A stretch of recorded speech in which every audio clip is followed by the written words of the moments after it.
Hello, YouTubers. Welcome to Level-Headed News. This is your host, Brenda. I have 4 articles in this episode for you, and all the URLs are listed in the description of this video for your convenience.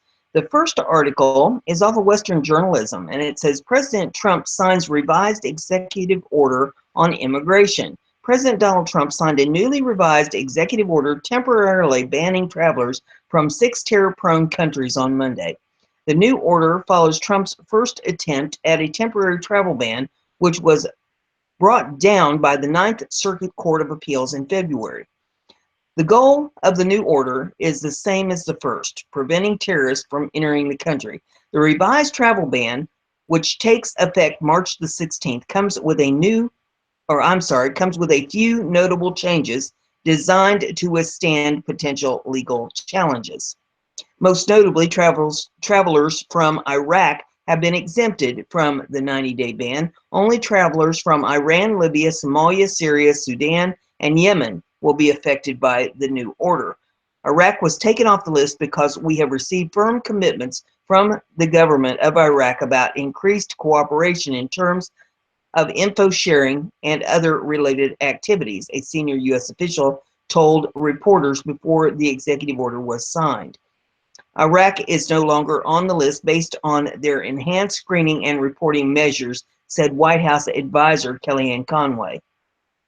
Like the first order, Trump's action temporarily suspends the U.S. refugee program for 120 days to give the government adequate time to put in place extreme vetting measures to prevent terrorists from entering the country. However, unlike the first order, Syrian refugees will no longer be indefinitely banned from entering the country. The new order also makes clear that green card holders and those with previously issued travel visas not be subjected to the travel restrictions. If you have travel documents, if you actually have a visa, if you are a legal permanent resident, you are not covered under this particular executive action, Conway added. Another notable change in the revised order is the removal of immigration preferences to religious minorities, such as Christians who claim to be the target of persecution in Muslim-majority countries. The Trump administration has spent weeks coordinating with the state, justice, and Homeland Security departments in the aftermath of the original travel ban. The original ban took immediate effect after it was signed January the 27th, which resulted in mass confusion at U.S. airports and the agencies in charge of overseeing the order. The revised order will take effect in 10 days in an effort to give the federal government adequate time to prepare for the change. The U.S. government must ensure that those entering this country will not harm the American people after entering, and that they do not bear malicious intent toward the United States and its people, the Department of Homeland Security said in a statement following the signing of the order. This executive order ensures that we have a functional immigration system that safeguards our national security. The next article that I have for you is also off of Western Journalism, and it says DHS can't find enough funds for border wall, may seek help from Congress. President Donald Trump's plan to build the border wall on the U.S.-Mexico border might have to be put on the back burner for the time being, according to a report from Reuters. The Department of Homeland Security has only found $20 million in existing funds, far short of the estimated $21.6 billion required to complete construction. In an executive order on border security released in January, Trump called for the immediate construction of a physical wall on the southern border. The money obtained by the DHS is only enough to cover prototype, but not enough to begin an actual barrier. An integral report revealed that it would cost roughly $9.3 million per mile of fence and $17.8 million per mile of wall. So far, the DHS has only searched within the $375 million budget appropriated for border security. In order to procure more funds, the department will have to ask the help of Congress. Trump promised that Mexico would pay for the wall, but since he's taken office, he's revised some of his statements. the president has raised the possibility of a 20% tariff on goods imported from Mexico as a potential generator of funds. House Speaker Paul Ryan and Stephen Bannon have said they favor a border adjustment tax.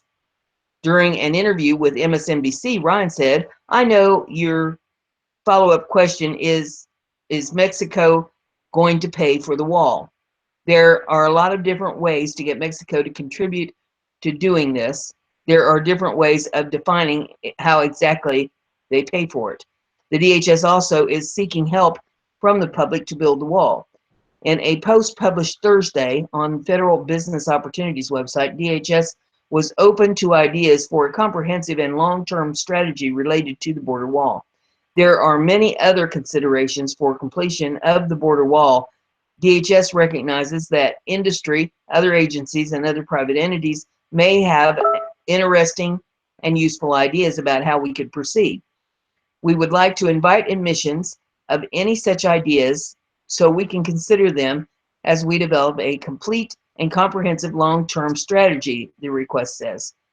The notice adds the strategy will need to accommodate the accommodate the entire southwest border, which has quite a diverse range of terrain, foliage, population, wildlife, and other features. The next article is off of Conservative Base, and it says, hundreds of criminal aliens released onto the streets by Arizona's new sheriff. The citizens of Maricopa County, Arizona, decided to replace their tough and effective sheriff with one who is married to the progressives and politically correct policy of providing sanctuary to illegal immigrants. The new sheriff's policy includes criminal aliens who've committed acts of violence will not be turned over to the federal law enforcement. After mounting an intense and extensive anti-Sheriff Joe Arpaio campaign in Maricopa County, Arizona, a campaign that allegedly included millions of dollars donated by multi-billionaire left-wing activist George Soros, the Democrats and their fellow travelers in the news media finally removed Arpaio from office and replaced him with their own chosen lawman. As was expected, the new sheriff of Maricopa County, which includes the city of Phoenix, quickly jumped on the Sanctuary County bandwagon, according to arguably the nation's most successful government watchdog groups. A crackdown on dangerous sanctuary policies for illegal immigrants can't come a moment too soon, as Americans are looking for President Donald Trump to make good on his promises. As with our most recent court challenges to San Francisco, Judicial Watch has been a leader and often the only legal opponent to sanctuary policies that ignore federal and state laws concerning illegal immigration at the expense of the public safety, the rule of law, and our national security. Now, with a Trump administration that might actually join Judicial Watch in going after the sanctuary policies, the radicals in sanctuary cities are doubling down, said officials at Judicial Watch, a nonpartisan group that investigates and exposes government corruption, especially at the federal level. Hundreds of criminal aliens are being freed every 10 days by the man who replaced the nation's most famous sheriff in Arizona, most populous county, Judicial Watch reports. And many of them are violent offenders. Maricopa County Sheriff Paul Penzone claims his new policy is meant to protect illegal aliens from deportation, even the lawbreakers who've committed serious offenses. Penzone's policy is a shift in the partnership between former Sheriff Joe Arpaio and the Phoenix Office of Homeland Security Department's Immigration and Customs Enforcement, otherwise known as ICE. Sheriff Arpaio would notify ICE agents when aliens unlawfully present in the U.S. who face additional criminal charges were released from jail. Maricopa County boasts one of the nation's largest detention facilities with an estimated population of 8,000. While Arpaio became legendary to many Americans throughout the nation as one of history's top lawmen, his policy ended when Penzone, who calls illegal immigrants our guests, took over the law enforcement department this year. Weekdays are the busiest for departures in Maricopa Sheriff's Office, with about 40 criminal aliens being released from the jail facilities, the sources told Judicial Watch. On weekends, the number drops to about 10 each day. The illegal aliens have criminal charges that are misdemeanors or felonies. Driving under the influence, DUIs, and drug offenses account for the growth in the jail population. There's no telling how many criminals Penzone is putting on the streets, a high-ranking federal law enforcement official stationed in Arizona told Judicial Watch. When Sheriff Penzone discussed the policy change from that of Sheriff Arapio to his own at a press conference last week, ICE issued its own statement calling Penzone's policy shift an immediate dangerous change.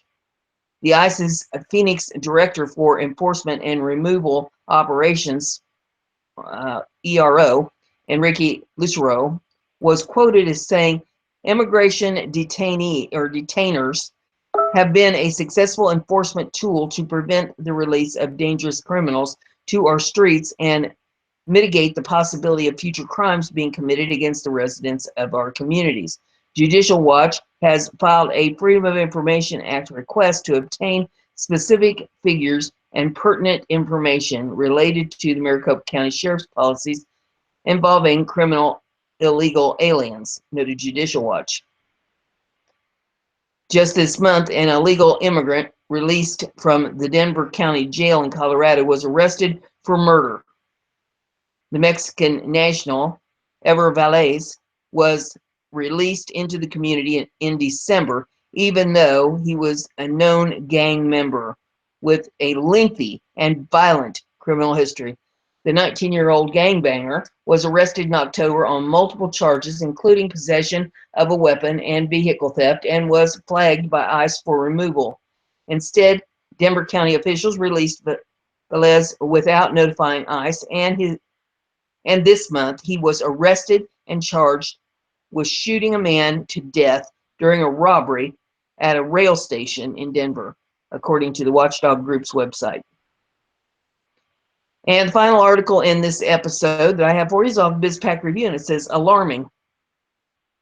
FBI investigating 300 refugees admitted to U.S. with possible links to terror. Talk about timely.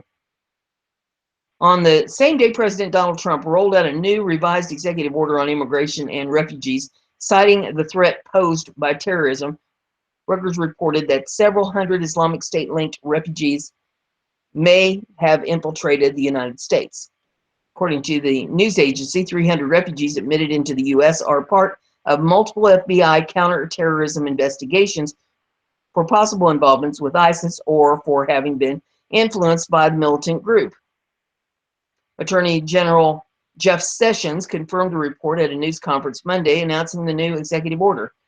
More than 300 people, according to the FBI, who came here as refugees are under an FBI investigation today for potential terrorism-related activities, Sessions said. This is from Reuters. It says the FBI is investigating 300 people who were admitted into the United States as refugees as part of 1,000 counterterrorism investigations involving Islamic State hired by the militant group, congressional sources told Reuters on Monday, citing senior administration officials. Department of Homeland Security officials did not provide details of the investigations or the current immigration status of those 300 individuals during a briefing with congressional staffers, according to sources who requested anonymity. The Washington Examiner reported some of the refugees have been in the United States for several years and even become naturalized citizens. And there's several tweets here. It says a few of these reactions to the truly alarming report from Twitter. And it says, this particular one says, when these idiot liberals start talking about non-existent Muslim ban, just share this link with them, Rutgers.